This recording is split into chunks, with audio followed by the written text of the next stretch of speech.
Segunda parte, continuando com funções, vamos lá. Hoje vimos, que uma função de uma variável real a valores reais é uma função de A e B, em que A e B são subconjuntos de R, e que denomina-se gráfico de F o conjunto G dos pares coordenados, em que a primeira coordenada do par pertence a A.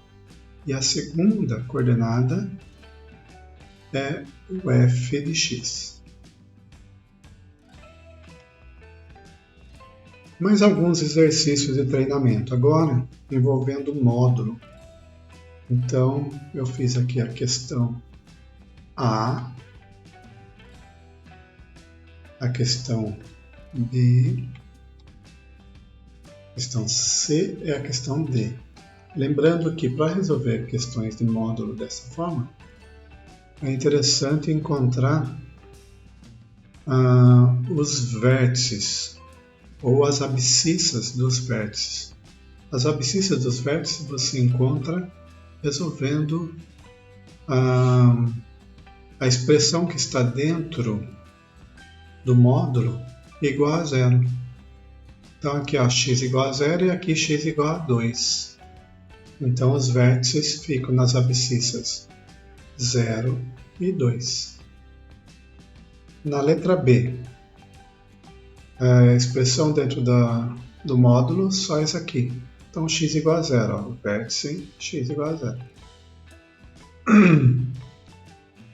Aqui x igual a menos 1 e x igual a 0.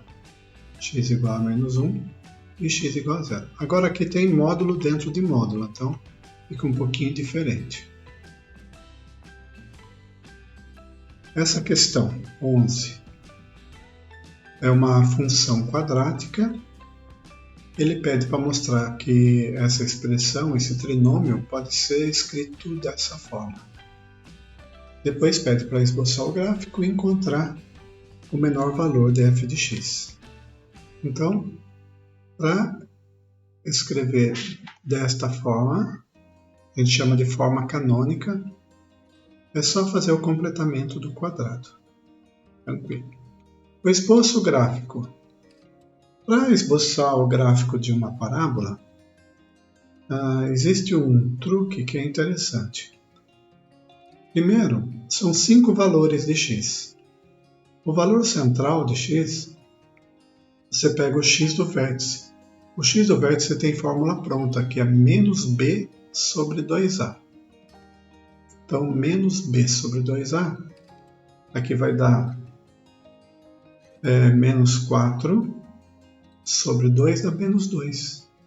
Então, o x do vértice é menos 2. Se tiver na forma canônica, é ainda mais fácil. Só encontrar a raiz dentro do parênteses aqui, que é menos 2 também. Achando o x do vértice, acho o y correspondente. Daí pego 2 valores antes, 2 valores depois, que estão à mesma distância desse número. Daí o desenho da parábola sai bonitinho. O valor mínimo é o x, que dá o valor mínimo, é o x do vértice, e o y é o y do vértice. Lembrando funções trigonométricas, nós temos as funções seno e cosseno, que as imagens estão limitadas de menos 1 até 1. Tangente e cotangente não tem limite para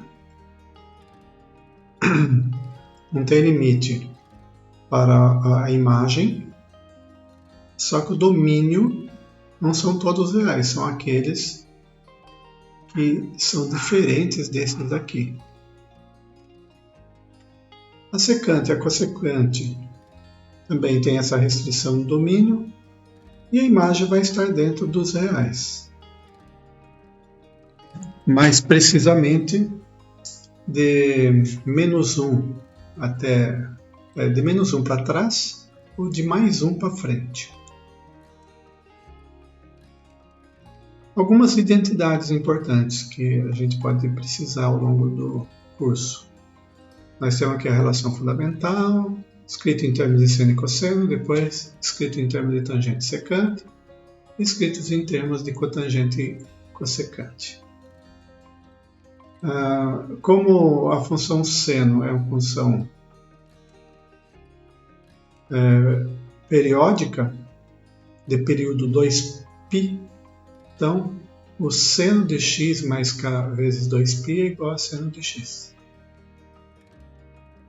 O mesmo vale para o cosseno, e a tangente só muda aqui o período, em vez de ser 2π, é π. Cotangente e idem.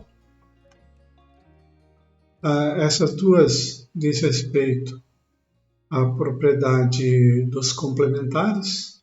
Então, seno de... Se eu tenho dois ângulos complementares, o seno de um é igual ao cosseno do outro, em resumo.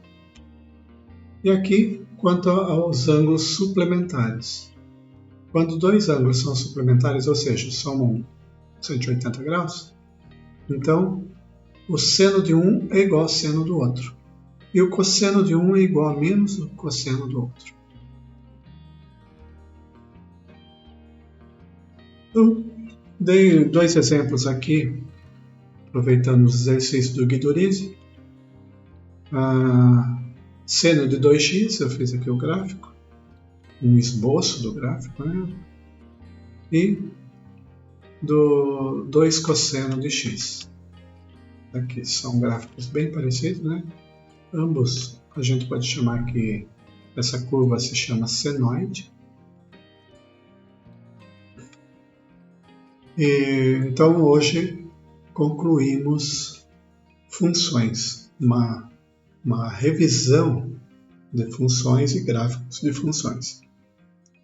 A partir da próxima aula nós vamos entrar com limites. Não esqueçam de se inscrever e dar o like se gostar.